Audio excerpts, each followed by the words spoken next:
We're bringing it back. It's Fishtory, the actual show where I give you guys 4 short episodes that are audio based. Now, I may include some pictures or something in these episodes from time to time, but mostly you can listen to them audio based. And we are on episode, I believe, 204, 205. So there's a lot of these. They're in a playlist. If you want to listen to them sometime when you're driving or doing water changes, feel free. There's a podcast playlist that also has audio-based episodes. But let's get into the episode of the moment, which is talking about bass in Florida. It turns out, after all of this time, there is more than one largemouth bass in Florida. I know, shocking. Gasps. People from coast to coast were rocked by this news when a graduate student at Yale looked at some DNA and realized that what we have been calling the largemouth bass in the southeast region of the United States is in fact actually the Floridian bass, and that around 10,000 years ago there was a split in the populations of the bass that occur in the drainages of the Mississippi and up through the Midwest and Appalachia, and the bass that occur in the southeast. Now, the bass that occur in Florida are actually larger.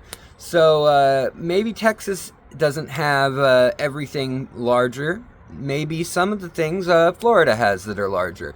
But down in the heart of, not Texas, in the heart of Florida, there is the Floridian bass now, and it has a new scientific name and everything. Now, it can hybridize with largemouth bass, that's no problem, but it turns out that it has been separated by essentially temperature and land for quite some time. Like I said, 10,000 years, so since the last ice age, essentially. And they see it mostly in calm water with lots of plants that's rather warm. It's kind of like a sunfish in its habitat desires. Now, there are a number of bass in the Floridian / Georgia and Mississippi, all the way up into Alabama, Tennessee area. And pretty much all the bass in the country, other than a few strays up in the Colorado slopes and things, are from that area. I guess there's a few in Oklahoma. But you've got your red-eye bass up in like the Tennessee and Kentucky area. You got your spotted bass up in Kentucky. And your black-spotted bass and red-eye bass are also now in Florida. So unfortunately, or maybe fortunately, for depending on how you look at it, these bass have kind of been spread out all over the country now. And the largemouth bass from the Mississippi Delta also are now in the waters of Florida because they've been stocked there for the last 100 years or more maybe. And this means that they've been hybridizing already with the Floridian bass. And the Floridian bass, unknowingly, have been transplanted because there are farms where the Floridian bass were grown. Pardon the delivery truck. It's the milk truck. It's first thing in the morning. But the Floridian bass are already in Lake Guatemala and Lake Guadalupe, I believe, in Mexico. And then they're also in Nevada, Arizona. So what's interesting is that they took Floridian bass thinking, oh, they can take hot temperatures because Florida gets pretty hot and humid and the water can get pretty warm in Florida, and that's where they decided to pull the bass from. And that was a good choice because that's how they're different genetically, is that they can withstand low oxygen and a big temperature difference. Now, how can you tell the difference between a Floridian bass and a largemouth bass from the rest of the country? You can't. Unfortunately, there is no way to tell other than the size and its ability to withstand heat and or probably cyanobacteria and low oxygen, as well as algae. And they probably have the ability to eat algae and and cyanobacteria a little bit better than the other bass as well. If small fish and other insects and things are depleted in a lake, it appears that they have developed the ability to also eat some of the vegetative matter, which is a trait that's not really seen in the other bass very often. They'll nibble on things for digestion, but not really anything other than that, or to get maybe like a biofilm off of something, which is probably a probiotic issue more than an actual them wanting to eat the plant. But it turns out that the record is almost 18 pounds. It's like 17.9 pounds for the Floridian bass being caught in Florida that they know is an actual Floridian bass. And that's quite a bit bigger than a lot of the largemouth bass catch records. Other places like even Hawaii, which is warm, right, but no big lakes, their record is only like 13 pounds or maybe it's 9 pounds. But, it's markedly larger in Florida in the environment that it seems to have evolved in. The problem is that where they have introduced these bass, they have introduced both largemouth bass and the Floridian bass, and it's not known which is which in some cases. Turns out the Floridian bass doesn't just live in Florida, it lives in Georgia, it lives in South Carolina and North Carolina, maybe even Mississippi or Alabama.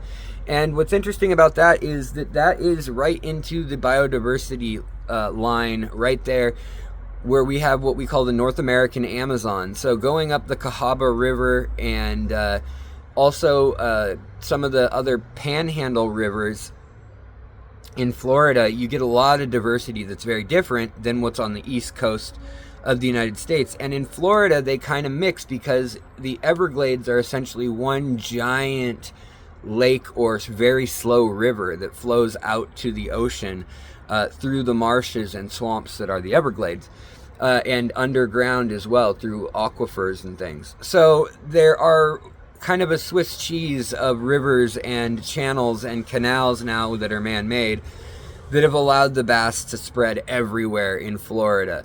And there are no changes to the regulations in catching them. They're not going to be considered protected or endangered, or you have to catch a certain size or anything like that.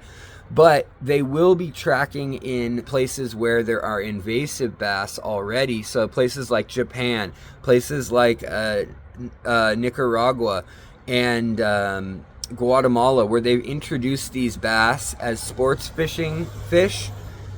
They've really destroyed a lot of the populations. Taiwan is another place where they destroy all the bitterlings and all the little cyprinids and small minnow-sized fish.